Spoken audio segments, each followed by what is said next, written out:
Hey there, Elijah with Western Landscape here. I am talking today about existing landscaping around a house. So you just moved into a house, we get a lot of questions about this. You're kind of, where do you start? Maybe things are overgrown. We're not really talking about new construction today. That'll probably be a topic for a separate video, and how to hire contractors and do a plan and all that. Today we're just talking about, you moved into an existing house and where do you start? So with landscaping, there's a whole lot that goes into it, but I'll give you a couple of places that I would maybe start. So if everything's overgrown and you just don't really know what you're looking at, I would definitely hire a professional to come out there and kind of tell you what you have. But a good place to start would be pruning, because that way you can get everything pared down. Maybe there's some plants that really just need to come out, but getting them pruned down, you'll be able to see what you have and what you're working with. If you got a whole bunch of weeds in there, that's another great place to start, getting all those weeds out, and you can really see what your beds look like and where to approach it from there.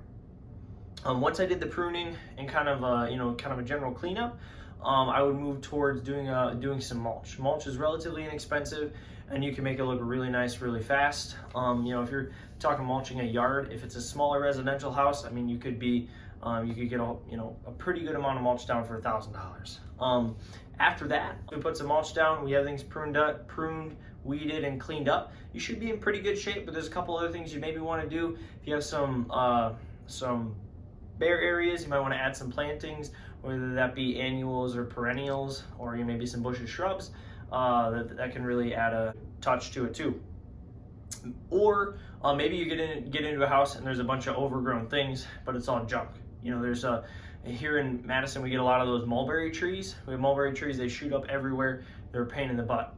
Getting those taken down, and then maybe you want to put a new landscape bed in, or seed the area, quite frankly.